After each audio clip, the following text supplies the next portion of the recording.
I exposed a teacher who locked us in and seized our inhalers, and my class united after a classmate died to demand justice she couldn't escape.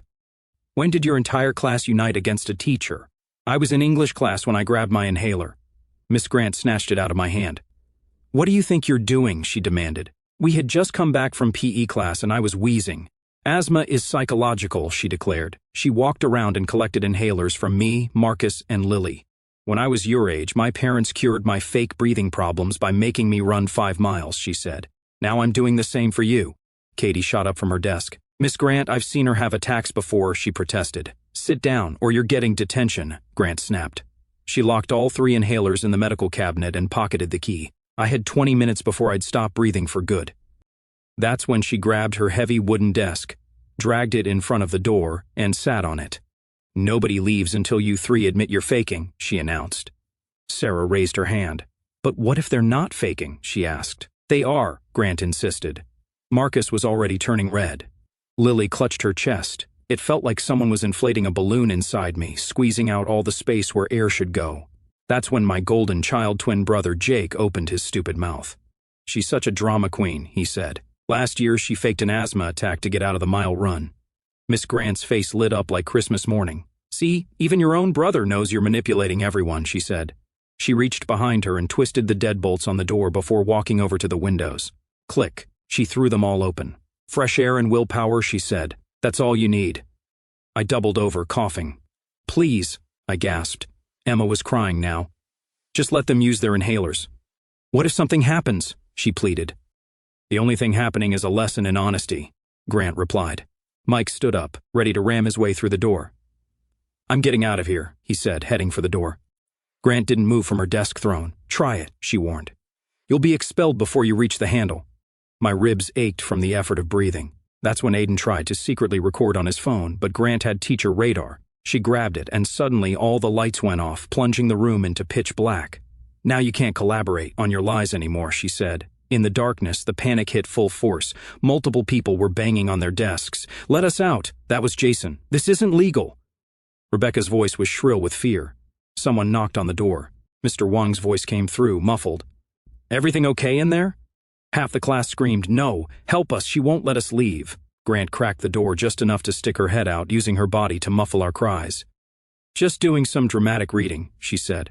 The lights are off for the atmosphere. I heard his footsteps fade away. You're all getting suspended, Grant roared.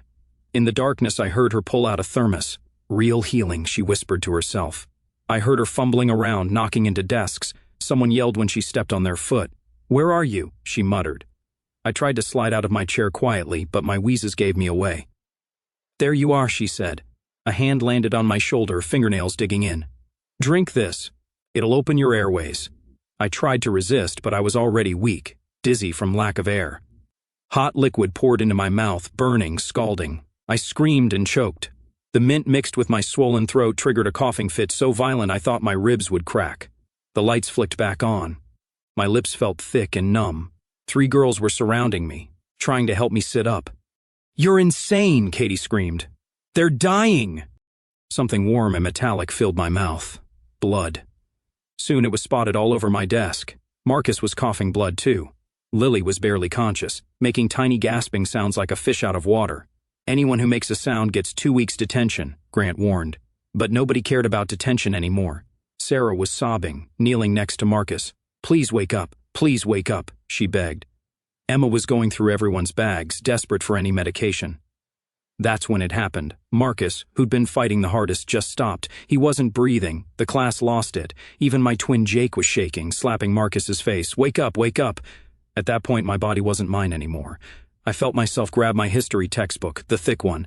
I looked up at the ceiling. The sprinkler head hung there like a target. I pulled back and launched it with everything left in me. Crack. Water poured down on everyone. Grant scrambled toward me but slipped on the wet floor. You little... The fire alarm brought everyone running. Mr. Wang was back, pounding on the door. Open up! Fire evacuation!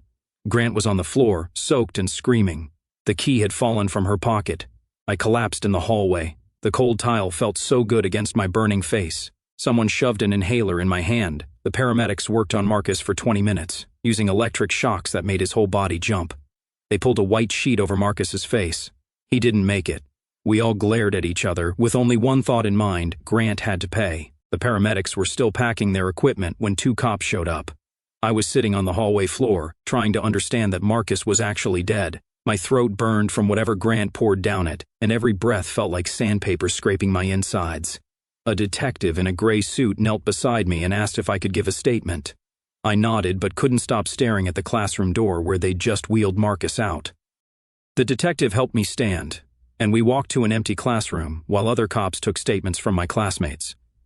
He wrote down everything about the locked door, the confiscated inhalers, and the scalding liquid she forced down my throat. My voice kept cracking, and I had to use my inhaler 3 times just to get through the story.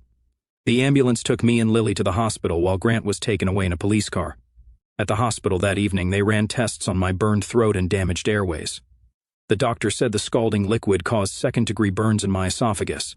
A different detective showed up, and I had to tell the whole story again while nurses checked my oxygen levels. He wrote down every detail about how she dragged her desk to block the door, turned off the lights, and wouldn't let Mr. Wang help us. I felt numb and disconnected, like I was watching someone else tell this story.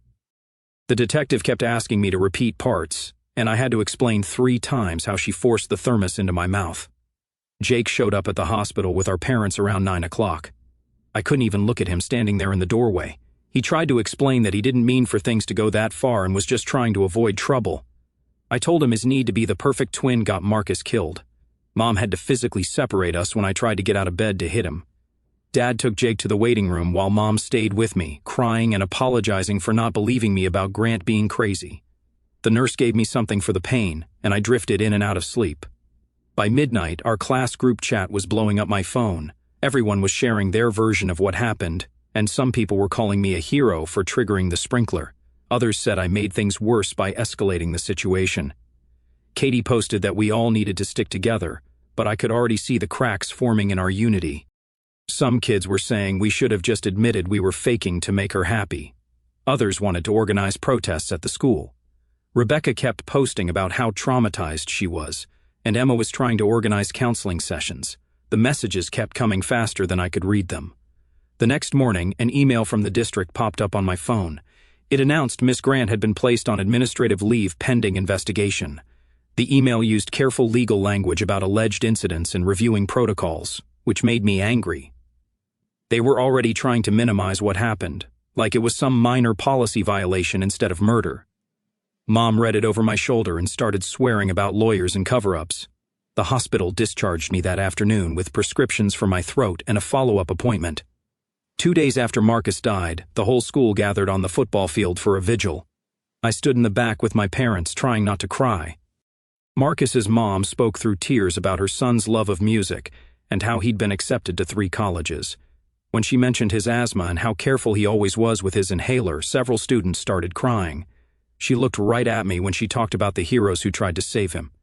The principal gave a speech about healing and coming together, but nobody was really listening. After the vigil, Aiden pulled me aside behind the bleachers.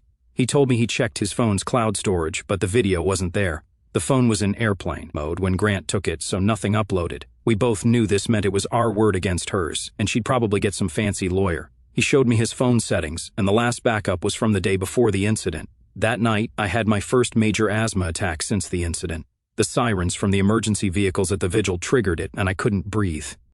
I used my inhaler over and over, but it wasn't working, and I kept thinking I'd end up like Marcus. My chest got tighter and tighter until I couldn't even stand up.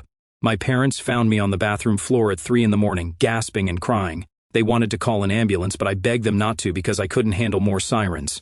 Dad sat with me for 2 hours doing breathing exercises until my lungs finally opened up. Returning to school on day 4 felt surreal. Walking into first period and seeing Marcus's empty desk made everything real again. Someone had left flowers on it, but the janitor came in and removed them, saying it was a safety hazard. Rebecca started crying and had to leave class. I'm curious why the principal is using such careful language about Grant being on administrative leave when a student actually died. It seems like the school district's already thinking about protecting themselves legally instead of dealing with what really happened in that classroom. The substitute teacher tried to act normal but kept glancing at the empty desk. Nobody wanted to sit near it, like death was contagious. Kids whispered about lawyers and lawsuits and whether Grant would go to prison. A union representative showed up in the teacher's lounge that morning. Word spread fast that all teachers had been told not to discuss the incident with students or media. Mr. Wang wouldn't even make eye contact with me in the hallway, and when I tried to talk to him, he just walked faster. The wall of silence made me feel even more isolated, like the whole school was pretending nothing happened. Other teachers suddenly got busy with papers whenever any of us from that class walked by. The counselor's office was packed, but she could only repeat the same useless phrases about processing grief. Nobody wanted to admit they'd all ignored the warning signs about Grant. Everyone just wanted to move on and pretend a kid didn't die in English class. By day 5, the whispers started spreading through the hallways like poison. Kids from other classes kept coming up to me, saying they heard Grant was telling people she never said asthma was psychological. The worst part was watching teachers nod along when she walked by their classroom. Mr. Wang avoided eye contact when I passed him in the hall. The art teacher suddenly had urgent paperwork whenever any of us walked near her desk. My chest got so tight with rage I had to sit down on the bathroom floor. After PE that same day, I went to the nurse's office for my inhaler like always. The nurse looked uncomfortable when she opened a brand new locked cabinet with a giant padlock on it. She explained there was a new safety protocol where all inhalers had to stay locked up now. Students needed written permission from parents and doctors just to access their own medication. I actually laughed at the sick joke of it all. The nurse's face went red and she fumbled with the lock while explaining it was for everyone's safety. The irony made my stomach hurt worse than my lungs. That afternoon, I found a note in my locker about a meeting in the library after school. About 20 kids showed up and sat in a circle while Emma stood at the front with a stack of papers.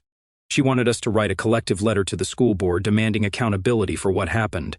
Half the room wanted to be diplomatic and focus on policy changes. The other half wanted to burn the whole system down and name every teacher who ignored us. We spent an hour arguing about whether to use the word murder or incident. Nobody could agree on anything except that Grant needed to pay. People kept raising their voices until the librarian kicked us out. That night at dinner, I asked Jake to sign the letter we'd finally drafted. He pushed his plate away and said his lawyer told him not to put anything in writing about the incident. The word incident made me want to throw my fork at him. He kept eating while explaining how anything he wrote could hurt his college applications. I told him he was a coward and waited for him to argue. He just kept chewing his food and didn't even look up. Mom and Dad sat there in silence, like they always did when we fought. The next morning, the announcement came over the intercom about Marcus's funeral on day 6. Within hours, the GoFundMe link was everywhere, raising $30,000 before lunch. Marcus's mom posted a message that made me run to the bathroom to throw up. She wrote that no amount of money would bring back her baby boy. The rawness in her words felt like being punched in the stomach over and over. Kids were crying in the hallways, and teachers pretended not to notice. We found out that afternoon that Lily got released from the hospital finally. Her mom posted on social media that Lily had significant lung damage that might never heal. She'd need breathing treatments multiple times a day for months or maybe years. The medical bills were already piling up, and her parents were meeting with lawyers. The damage was permanent and real, no matter what Grant claimed. By the end of that first week, a local news van showed up outside school. Suddenly, our school was trending online for all the worst reasons imaginable. The comment sections turned into war zones, with strangers arguing about whether Grant was a monster. Some people called us dramatic teens looking for attention and money. Someone found my full name and posted it in a thread about crisis actors. Messages from strangers started flooding my social media, calling me a liar and worse. Dad had to change our phone number after the third death threat. The worst part came when Grant's lawyer started pushing a new story about the confusion. They claimed we couldn't even get the teacher's name right since some kids said Grant and others said Grent. The lawyer used this tiny detail to question every single thing we said about that day. They acted like we were making everything up because of this one confusion. I knew what I heard, but the doubt started creeping in like poison in my veins. Maybe I was remembering wrong, or maybe the lack of oxygen messed with my memory. That's when the paramedic who treated me showed up at our house one evening. He pulled Mom aside and whispered that they were testing the contents of Grant's thermos. He said whatever was in that thermos wasn't just tea, based on my symptoms and burns. The information wasn't public yet, but he wanted us to know there might be actual evidence. Mom thanked him with tears running down her face while I felt hope for the first time. The next day, a letter arrived from the teachers' union, urging all parents to wait for facts. They painted Grant as a dedicated educator with 20 years of perfect service to the community. They talked about her awards and achievements, like that erased what she did to us. Dad read it once, then crumpled it up and threw it straight in the trash. Mom pulled it back out and smoothed it flat to keep as evidence for later. The union support meant Grant would have good lawyers and plenty of people defending her. 3 days later, the school counselor pulled me out of math class and walked me to her office where she had tissues and water bottles set up like she was planning for tears. She sat down across from me with this fake smile and started talking about healing and moving forward. Then she dropped the bomb that she wanted to set up a restorative justice circle where I could sit down with Grant and talk about our feelings. I stood up so fast my chair tipped backward and hit the wall. The idea of sitting across from that woman made my stomach turn, and I walked straight out without saying a word, while she called after me about unresolved anger. Katie found me in the bathroom 20 minutes later and told me she was organizing a walkout for tomorrow to protest Grant being allowed back once her bail got sorted. She'd already gotten 40 kids to agree, but Mike had cornered her at lunch, warning that anyone who participated could face suspension and colleges would see it on their records. The group was splitting between kids whose parents would support them and kids who couldn't risk any marks on their transcripts. I wanted to walk out so bad, but Mom had already mentioned she was worried about my grades slipping, and Dad kept talking about keeping a low profile until the legal stuff got sorted. That night, I was scrolling through my phone when a message request popped up from someone named Rihanna Booth, who said she was a reporter covering education issues. She wrote this long message about how she'd been following what happened and wanted to give students a chance to tell their side since the union was controlling the narrative. She seemed nice enough and mentioned she'd covered other cases where teachers hurt kids, but I remembered how reporters twisted everything after that school shooting 2 towns over. I didn't reply but took a screenshot of her profile and saved her contact info just in case. 2 nights later, around 11 o'clock, my phone buzzed with an anonymous message through some app I'd never heard of, saying I better watch my back and that snitches get stitches.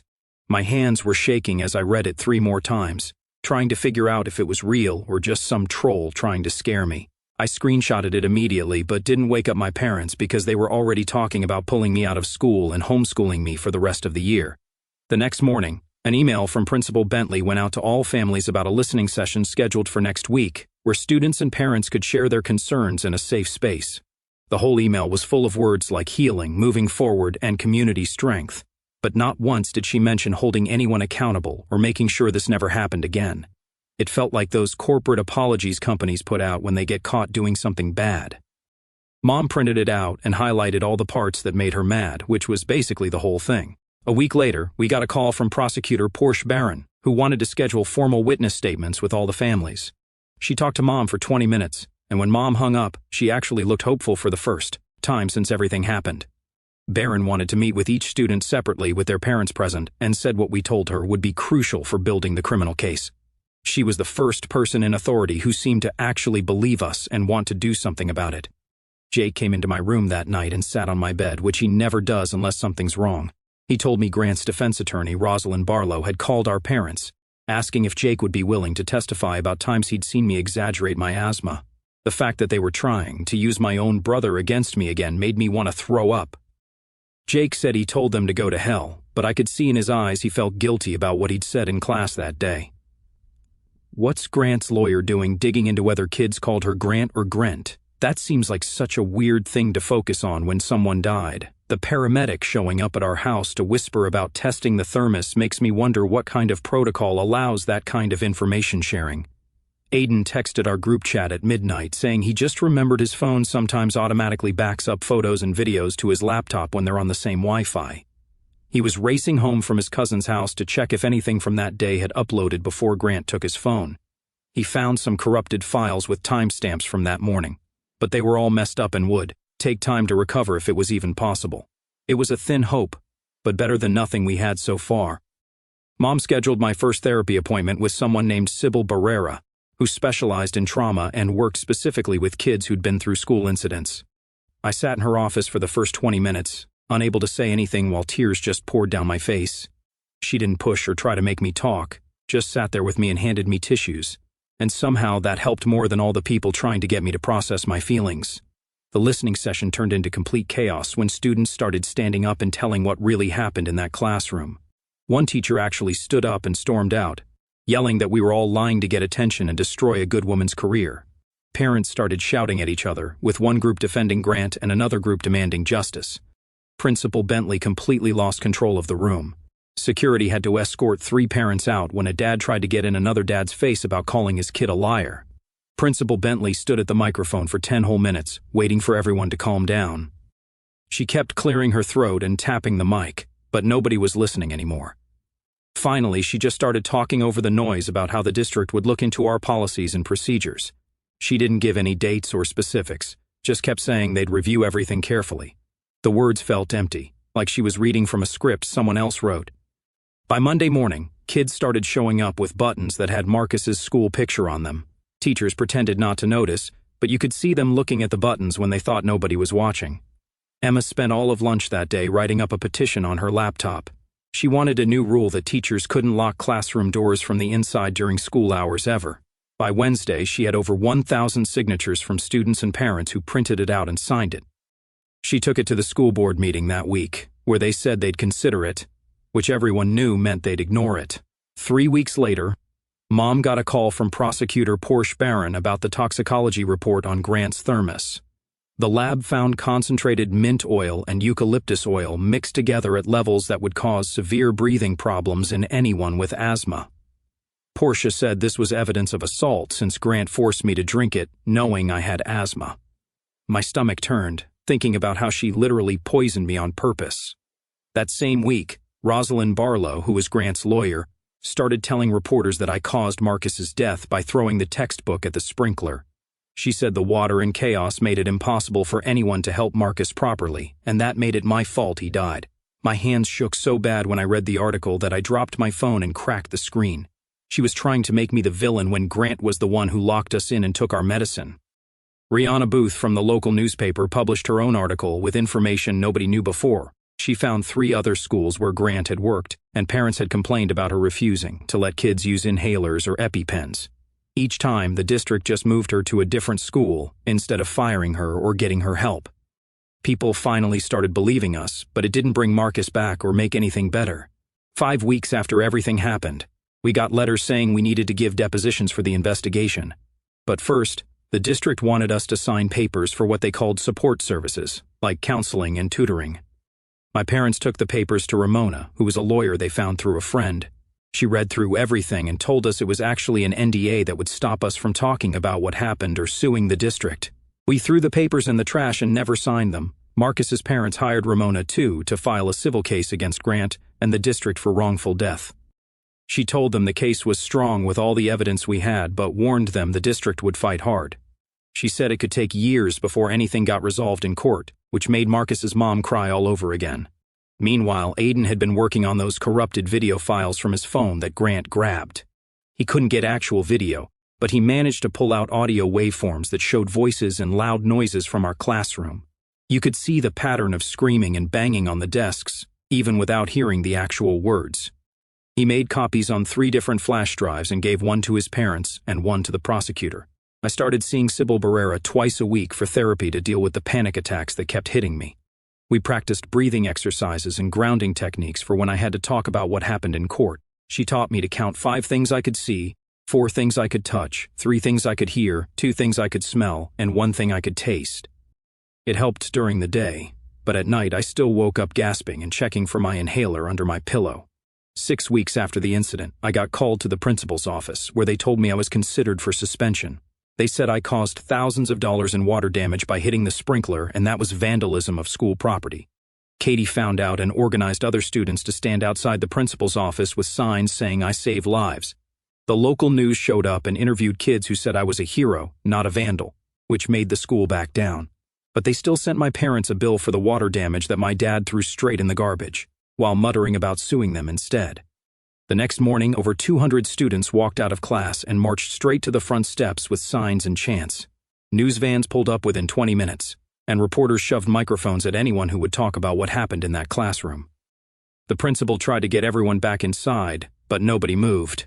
By lunch, the school board announced that 17 students would get 3-day suspensions for participating in the walkout. My stomach twisted into knots, watching kids get punished for standing up for us. They kept telling me this was bigger than just me now, but the guilt still gnawed at me. 2 days later, at our support group meeting in the community center basement, Lily pulled out a folder with her latest test results. Her hands shook as she showed us the numbers, showing she'd lost 30% of her lung capacity since that day. The doctors said she'd need breathing treatments and special care for years, maybe even decades. She tried to smile and say she was handling it fine, but we could all see how scared she was behind those brave words. That weekend, Jake got served with a subpoena right at our front door while eating breakfast. He had to go to court and tell everyone how he called me a drama queen and said I faked my attacks to get out of running. The local paper ran it as their main headline with his picture right on the front page. He texted me later saying he was sorry and begging me to respond, but I just deleted it without answering. Some things you can't take back with apologies. Week 7 came fast, and Portia met with us at the courthouse to prep for the grand jury testimony. She warned us that the defense lawyer would try to make us look like liars and troublemakers, but said our evidence was strong enough to win. I practiced my statement over and over in front of the mirror until I could say every word without my voice cracking or tears starting.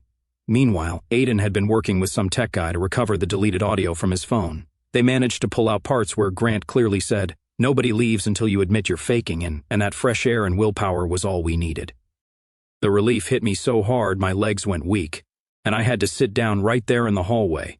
But then the defense lawyer filed papers saying the audio was recorded without permission, so it shouldn't count as evidence. The judge would decide if we could use it at trial.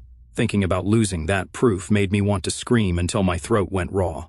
Then, an anonymous teacher sent an email to the prosecutor's office about other times Grant had forced students to drink her nasty herbal stuff as natural remedies. 3 more kids from previous years came forward, saying she'd done the same thing to them when they had headaches or stomach aches. The pattern was clear and getting stronger every day. Portia called us into her office and explained she was going after Grant for child endangerment and involuntary manslaughter charges. The maximum sentence could be 15 years in prison if convicted on all counts. It should have felt like winning. But nothing would bring Marcus back to his family.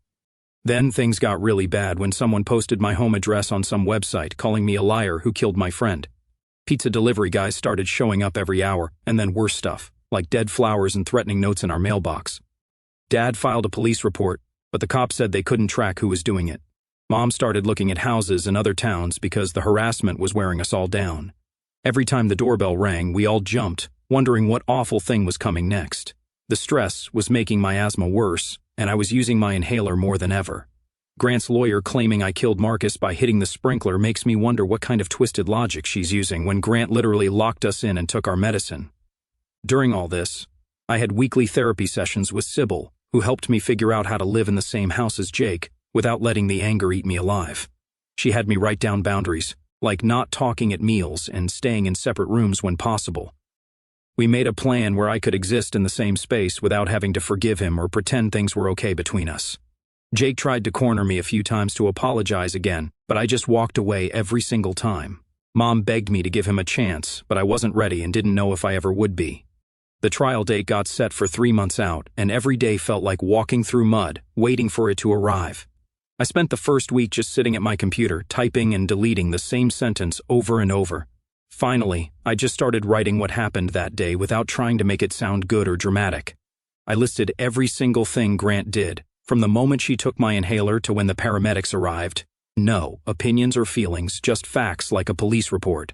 I posted it on the local community Facebook page at 2 a.m. when I couldn't sleep. By breakfast, it had 3,000 shares, and my phone wouldn't stop buzzing. Reporters started calling the house, and Mom had to unplug the landline. Some news van parked outside our house for 6 hours until Dad went out and told them to leave. I turned down every single interview request because I didn't want to become some kind of victim celebrity. The post kept spreading, though, and by the end of the week, even people in other states were talking about it. 2 weeks later, Mom got a call from Portia Barron, the prosecutor handling the case. The grand jury had looked at all the evidence, including my post and Aiden's recording. They voted to indict Grant on charges of involuntary manslaughter and 3 counts of child endangerment. It wasn't the murder charge some people online were demanding, but at least she'd have to go to trial. The arraignment happened on a Tuesday morning, and the courthouse was packed with reporters and protesters. Grant showed up in a black suit, looking thinner than before, with dark circles under her eyes. When the judge asked how she pleaded, she said, "Not guilty," in this tiny voice I'd never heard from her before. Her lawyer argued for no bail since she wasn't a flight risk and had ties to the community. The judge set bail at $50,000 with conditions that she couldn't go near any schools or contact any witnesses. I watched her walk out of the courthouse, surrounded by supporters holding signs that said, "Teachers under attack and Grant did nothing wrong."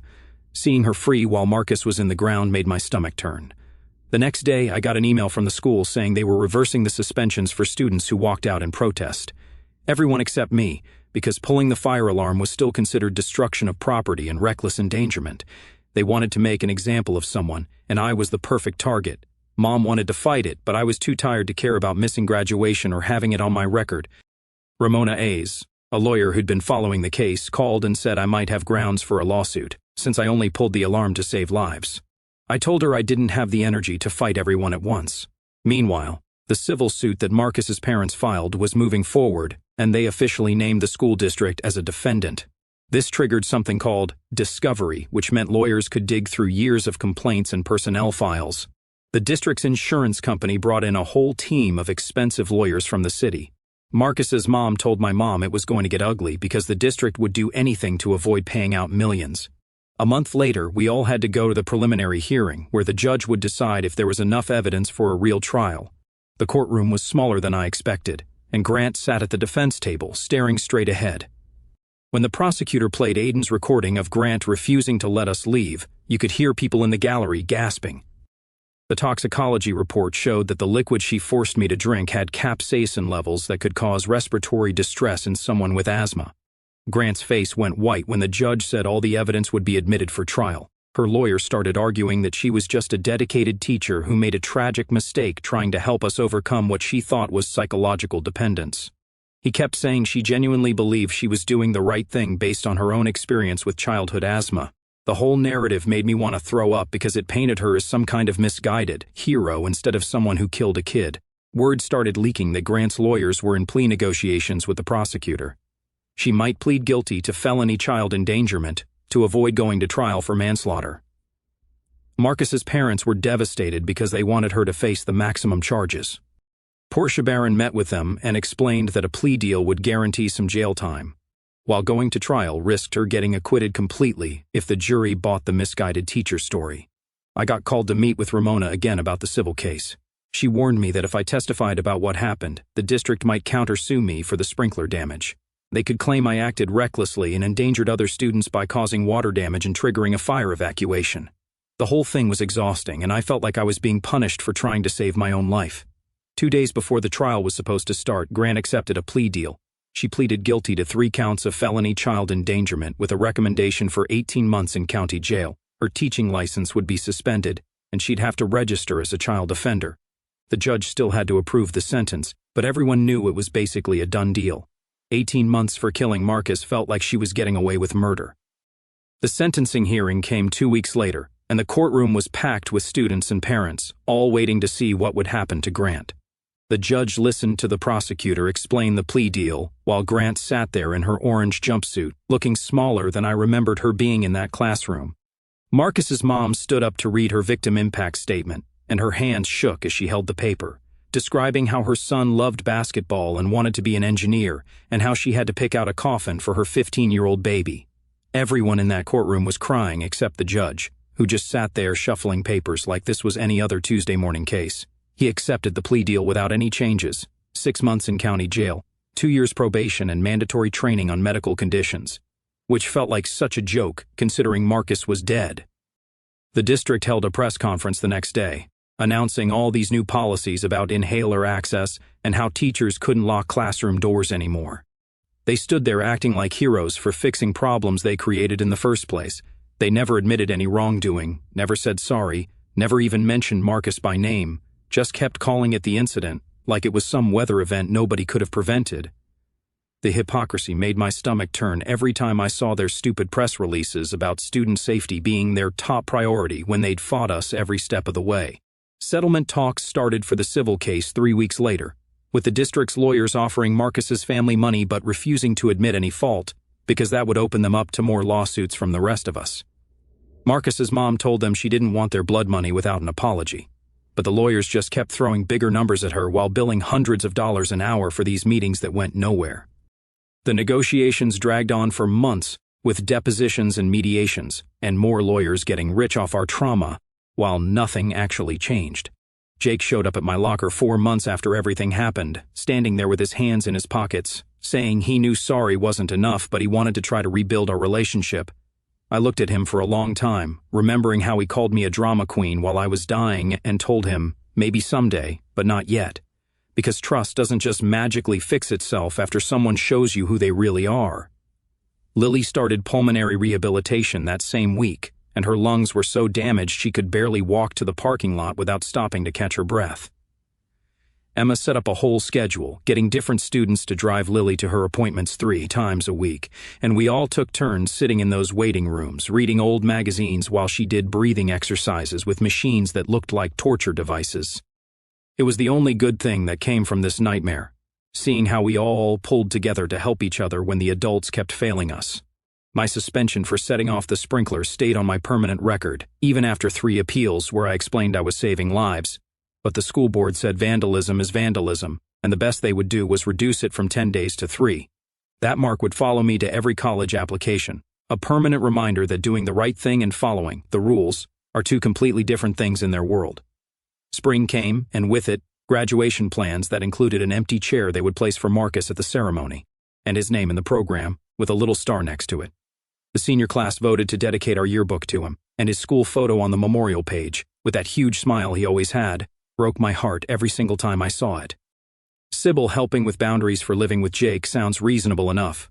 But these lawyers throwing around threats about countersuing for sprinkler damage, they're actually saying saving lives was property destruction worth suing over while Grant gets 18 months for what she did to Marcus.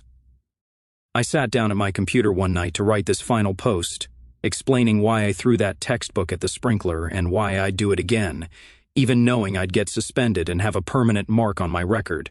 But sometimes doing the right thing means accepting that justice and fairness are 2 different things, and that the system will punish you for saving lives while letting killers get slaps on the wrist. Marcus deserved better than 6 months for his killer, better than a district that cared more about lawsuits than lives, better than a brother who called his sister a drama queen while she was dying, better than empty chairs and yearbook dedications. I'll carry that weight forever, knowing I saved 2 lives but couldn't save the 3rd, knowing I did everything right and still got punished for it, knowing that sometimes the only justice you get is the knowledge that you tried when everyone else just watched. Thanks for hanging out and walking through all this with me today. Kind of wild where the questions take us, right? Appreciate you sticking around and sharing the ride. Take care, and hey, like the video. It helps more than you think.